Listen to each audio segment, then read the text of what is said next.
আসসালামু আলাইকুম। Recipe by beauty চ্যানেলে আপনাদেরকে স্বাগত জানাই। আজ আপনাদের সঙ্গে শেয়ার করব চিংড়ি মাছ ও মসুর ডাল দিয়ে ভীষণ সুন্দর একটা রেসিপি। খেতে খুবই ভালো লাগে। এই রেসিপিটা একেবারে নতুন রেসিপি। অবশ্যই আপনারা স্কিপ না করে পুরো রেসিপি দেখে নেবেন। আশা করছি আপনাদেরকে খুবই ভালো লাগবে এবং রেসিপিটা আপনাদেরকে সহজ মনে হবে। তো চলুন কথা না বাড়িয়ে রেসিপি শুরু করি। এখানে দেখুন আমি চিংড়ি মাছ নিয়েছি। তো এখানে আমি 250 গ্রাম চিংড়ি মাছ কেটে ধুয়ে পরিষ্কার করে নিয়েছি। সুন্দর করে চিংড়ি মাছগুলোকে পরিষ্কার করে নিতে হবে। মাছগুলো ধুয়ে নেওয়ার পরে পানিটাকে খুব ভালোভাবে ঝরিয়ে নিয়েছি। আর এখানে আমি পরিমাণ মতো নিয়েছি, আপনারা কিন্তু আপনাদের পরিমাণ মতো নিয়ে নেবেন। এবার এখানে দেখুন নিয়েছি 100 গ্রাম মসুর ডাল। ডালগুলো আমি 20 মিনিট মতো ভিজিয়ে রেখেছিলাম। ভিজিয়ে রাখলে কিন্তু রেসিপিটা খুবই ভালো হবে। তো ডালগুলোকেও খুব ভালোভাবে ধুয়ে পরিষ্কার করে নিয়েছি, সাইডে রেখে দিলাম। এবার চিংড়ি মাছের মধ্যে দিয়ে দিচ্ছি হাফ চা চামচ লবণ, দিয়ে দিচ্ছি এখানে সামান্য একটু হলুদ গুঁড়ো, আর এখানে হাফ চা চামচ মতো দিয়ে দিচ্ছি মরিচের গুঁড়ো। এখানে ঝাল কিন্তু আপনারা নিজেদের টেস্ট অনুযায়ী দিয়ে দেবেন, আপনারা যেমন ঝাল খেতে পছন্দ করেন। এবার দিয়ে দিচ্ছি হাফ চা চামচের থেকেও কম এখানে জিরা গুঁড়ো। এবার এখানে দিয়ে দিচ্ছি একটা ডিম। ডিম দিলে কিন্তু খেতে আরো বেশি ভালো লাগবে। তো অবশ্যই কিন্তু আপনারা এখানে ডিম দিয়ে দেবেন। আমি যতটা পরিমাণে মাছ নিয়েছি একটা ডিম দিলেই হয়ে যাবে। এবার মাছের সঙ্গে খুব ভালোভাবে সমস্ত মিশিয়ে নেব, যাতে করে মশলাগুলো খুব ভালো মতো মাছের সঙ্গে মিশে যায়। এই কাজটা কিন্তু আপনারা হাত দিয়েই করে নেবেন। তো যারা ভিডিওটি ইউটিউব চ্যানেল থেকে নতুন দেখছেন, প্লিজ চ্যানেলটা সাবস্ক্রাইব করে চ্যানেলের সাথেই থাকবেন। যারা ফেসবুক পেজ থেকে ভিডিওটি দেখছেন, একটা লাইক দিয়ে পেজটা ফলো করে রাখবেন পরবর্তী ভিডিও নোটিফিকেশন পাওয়ার জন্য। খুব সুন্দর করে মশলা মাখিয়ে নিয়েছি মাছে, সাইডে রেখে দিলাম। এবার গ্যাস অন করে কড়াই দিয়ে দিলাম। এখানে আমি দিয়ে দিলাম 1 টেবিল চামচ মতো সর্ষের তেল।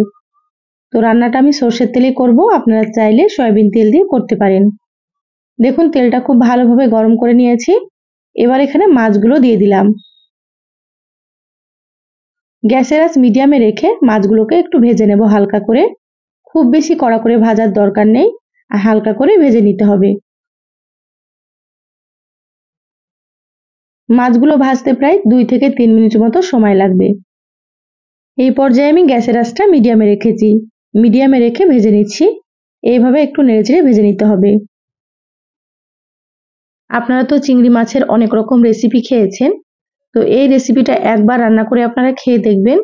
একবার খেলে কিন্তু আপনারা বারবার রান্না করবেন, কারণ খেতে ভীষণ ভালো লাগে।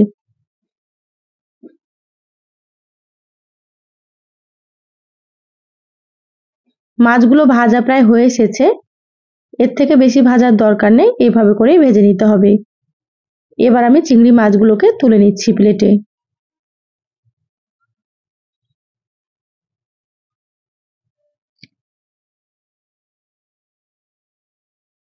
চিংড়ি মাছগুলো প্লেটে তুলে রেখে দিলাম।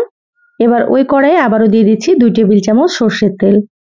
এখানে কিন্তু আপনারা তেলের পরিমাণ কম বেশি করে নিতে পারেন। তেলটা হালকা গরম হয়েছে, এবার এখানে আমি দিয়ে দিলাম হাফ চা চামচ গোটা জিরা। তো যারা তেলের মধ্যে জিরা পছন্দ করেন দিয়ে দেবেন, আর যারা পছন্দ করেন না আপনারা কিন্তু স্কিপ করতে পারেন।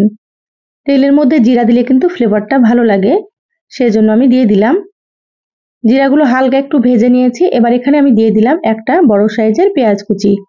এবার পেঁয়াজগুলোকেও নেড়েচেড়ে হালকা একটু ভেজে নেব। পেঁয়াজগুলো খুব বেশি ভাজার দরকার নেই, হালকা করে ভেজে নিতে হবে। দেখুন এবার আমি এখানে দিয়ে দিলাম 4টে চেরা কাঁচামরিচ। আপনারা যেমন ঝাল খাবেন সেইভাবে করে কাঁচামরিচ দিয়ে দেবেন। এবার এখানে দিয়ে দিলাম মিডিয়াম সাইজের 2টো টমেটো কুচি। টমেটো দিলে কিন্তু খেতে আরো বেশি ভালো লাগবে। যাদের হাতের কাছে থাকবে অবশ্যই দিয়ে দেবেন। এবার এখানে আমি দিয়ে দিলাম স্বাদ মতো লবণ। লবণটা এখানে একটু কম করে দিতে হবে, যেহেতু চিংড়ি মাছে আমি লবণ দিয়েছি, সেইভাবে করে কিন্তু লবণটা আমি দিয়ে দিলাম। এবার একসাথে আবার একটু ভেজে নেব, যাতে করে টমেটোগুলো নরম হয়ে যায়। আর লবণ দেওয়ার কারণে কিন্তু টমেটো খুব তাড়াতাড়ি নরম হয়ে যাবে। এবার আমি এখানে দিয়ে দিলাম হাফ চা চামচ আদা বাটা, আর দিয়ে দিচ্ছি হাফ চা চামচ মতো রসুন বাটা। আদা রসুন কিন্তু খুব বেশি লাগবে না, আপনারা হাফ চা চামচ করে দিয়ে দেবেন। এবার একসাথে আবারও কিছুক্ষণ ভেজে নেব, যাতে করে আদা রসুনের কাঁচা গন্ধটা চলে যায়। এইভাবে 3 থেকে 4 মিনিট ভেজে নিচ্ছি।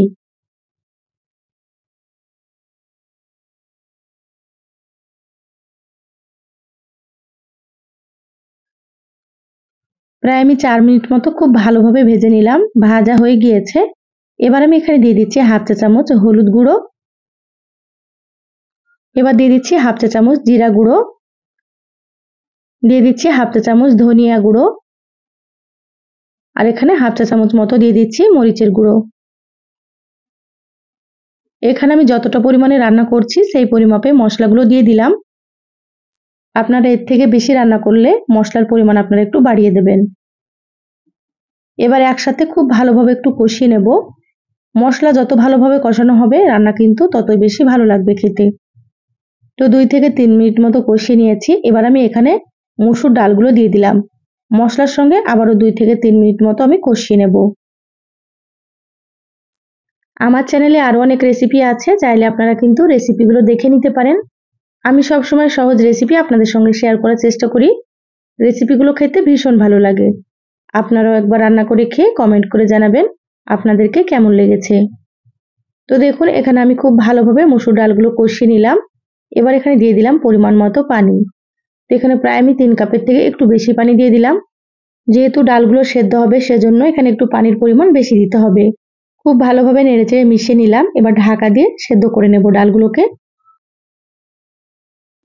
10 মিনিট মিডিয়াম আঁচে রান্না করে নিয়েছি। ঢাকাটা খুলে নিলাম। এবার দেখে নেব ডালগুলো সেদ্ধ হয়েছে কি।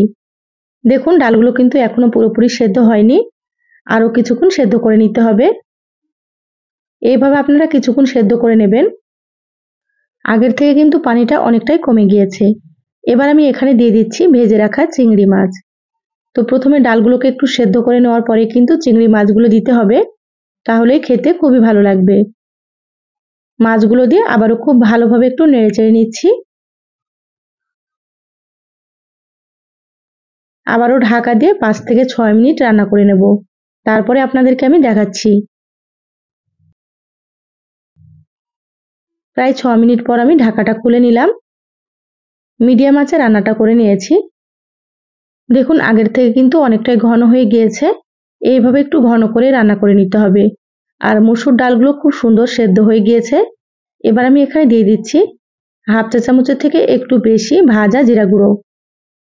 রান্নার শেষে ভাজা জিরার গুঁড়োটা দিলে ফ্লেভারটা কিন্তু খুবই ভালো আসবে। তো অবশ্যই আপনারা একটু দিয়ে দেবেন।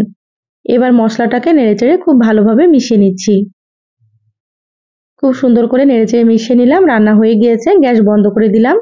ঢাকা দিয়ে 5 মিনিট রেখে দেব, তারপরে আপনাদেরকে দেখাচ্ছি। দেখুন 5 মিনিট পর বলে ঢেলে নিয়েছি। রান্নার কালারটা দেখে হয়তো আপনারা বুঝতে পারছেন কতটা সুন্দর হয়েছে। খেতেও কিন্তু খুবই ভালো লাগে। তো একবার অবশ্যই আপনারা রান্না করে খেয়ে দেখবেন। বাড়ির ছোট থেকে বড় সকলেই কিন্তু খুবই পছন্দ করবে। তো এই সহজ রেসিপিটা আপনাদেরকে কেমন লাগলো চ্যানেলের কমেন্ট বক্সে জানাবেন। ভালো লাগলে লাইক দিয়ে ভিডিওটা শেয়ার করে দিবেন। সবাই ভালো থাকবেন, সুস্থ থাকবেন। ফিরে আসবো আবারও কোনো নতুন রেসিপিতে। ধন্যবাদ সবাইকে। আল্লাহ হাফেজ।